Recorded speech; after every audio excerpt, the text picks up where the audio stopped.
সকলোকে নমস্কাৰ জনাইছোঁ।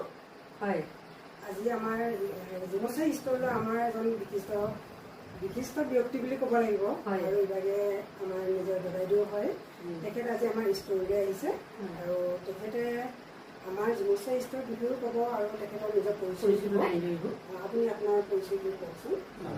মোৰ নাম অবন দেউৰী, মই ডিব্ৰুগড়ৰ বাসিন্দা।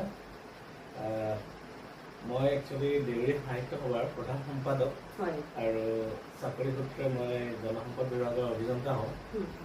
আজি একচুৱেলি ডিব্ৰুগড় ধেমাজিলৈ আহিছিলোঁ। ধেমাজিলৈ আহোঁতে মোৰ অলপ কাপোৰৰ দৰকাৰ হ'ল, গতিকে আপোনালোকৰ লগত যোগাযোগ হোৱাৰ কাৰণে আপোনালোকে ষ্ট'ৰ আজি পালোহি। পাই যথেষ্ট ভাল লাগিছে কাপোৰখিনি দেখি পেলাই।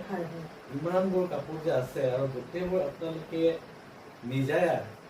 নিজাকে যে বনাইছে, কোনো এটা জিৰ'ৰ পৰা আৰম্ভ কৰিছে। কোনো এখন ষ্ট'ৰ নাই বা কোনো এখন দোকান নাই, ঘৰৰ ভিতৰতে গোটেই কামখিনি কৰি পেলাই দেউৰীৰ গোটেই ট্ৰেডিশ্যনটো যে এনেকৈ মেইনটেইন কৰি ৰাখিছে, বা গামোচাবোৰ হওক, ৰুটিয়ে হওক বা জকা চিবাই হওক, গোটেইবোৰ ইমান ধুনীয়াকৈ বৈ থৈছে আৰু ডিজাইনকৈ। খালি এটাই ৰিকুৱেষ্ট আপোনালোকলৈ, সকলোলৈ মই এটাই ৰিকুৱেষ্ট সদায় কৰোঁ, যাতে আমাৰ বস্তুবোৰ ট্ৰেডিশ্যনেল যিটো অৰিজিনেলিটি সেইটো খালি হেৰি হ'ব নালাগে, চেঞ্জ হ'ব নালাগে। বাকী আপোনালোকে ডিজাইন দিয়ক আৰু মাৰ্কেটিং ভেলু বঢ়াবৰ কাৰণে তাত পলিচ কৰক, একো নাই, সেইখিনি কৰি থাকক। খালি অৰিজিনেলিটি যিটো হয় বা যিটো আমাৰ অৰিজিনেলিটি আৰু দেউৰীসকলে যিটো জকা চিবাত যিটো অৰিজিনেলিটি বুলি কয় বা গামোচাত যিটো অৰিজিনেলিটি বুলি কয়, এই পাৰিটোৱে হওক যিয়ে হওক, তেনেকুৱাবোৰ যদি মেইনটেইন কৰি ৰাখে, মই ভাবোঁ দেউৰী সমাজৰ কাৰণে এইবোৰ এটা পিছলৈ গৈ পেলাই সম্পদো হ'ব আৰু আপোনালোকে দেউৰী সমাজৰ কাৰণে এটা ডাঙৰ কাম কৰিছে বুলি মই মনত ভাবোঁ। কাৰণ কেলে আপোনালোকে বিজনেছ কৰিছে সেইটো এটা সুকীয়া কথা, কিন্তু লগতে যে আপোনালোকে দেউৰী সমাজৰ বা আমাৰ জাতীয় যিখিনি পোচাক সকলোখিনি ইমান ধুনীয়াকৈ আপোনালোকে বনাইছে, ইমান ধুনীয়াকৈ তাতে আকৌ অকণমান বিউটিফিকেশ্যনো কৰিছে, আপোনালোকে ধৰক ডিজাইনো কৰিছে, ডিজাইন কৰি পেলাই আৰু অলপ আকৰ্ষণীয় যে কৰি তুলিছে।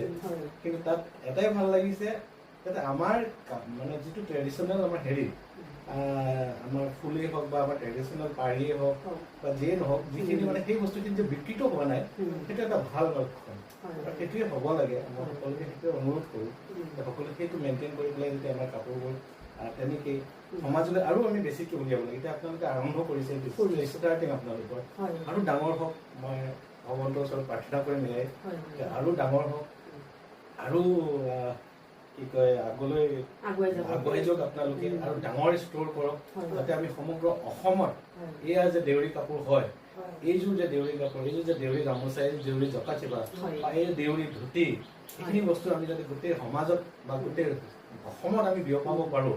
যেনেকৈ অন্যান্য জাতিৰ এটা নিজস্ব তেওঁলোকৰ এটা দেখিলে গম পায়, এইটো বোলে মিচিঙৰ আমুক কাপোৰ, এইটো বোলে বড়োৰ আমুক কাপোৰ, ঠিক তেনেকৈ আমাৰ দেউৰীসকলেও তেনেকৈ হ'ব লাগে। এতিয়া আমি সংগঠনবিলাকে আমি কৰি আছোঁ, কিন্তু সেইখিনি যথেষ্ট নহয়। আমাৰ ৰাইজৰ আপোনালোকৰ নিচিনা মানুহৰ কণ্ট্ৰিবিউশ্যন দৰকাৰ হয়। সেইকাৰণে মই আশা কৰিছোঁ, ভগৱন্তক আকৌ প্ৰাৰ্থনা কৰিছোঁ আপোনালোকৰ উন্নতি হওক আৰু জাতিৰ কাৰণে কাম কৰিবলৈ আপোনালোকক ভগৱন্তই শক্তি দিয়ে। আজি এতিয়া তুমি কৈ দিয়া। হয়, এতিয়া আৰু আমাৰ ছাৰো হয় আৰু দাদাইদেউ হয়, নিজৰ ঘৰৰ মানুহ। আৰু তেখেতক এখন আমি মৰমৰ ফুলানি গামোচা পিন্ধাম, এই আমাৰ জ্যোতি দেউৰীয়ে পিন্ধাব।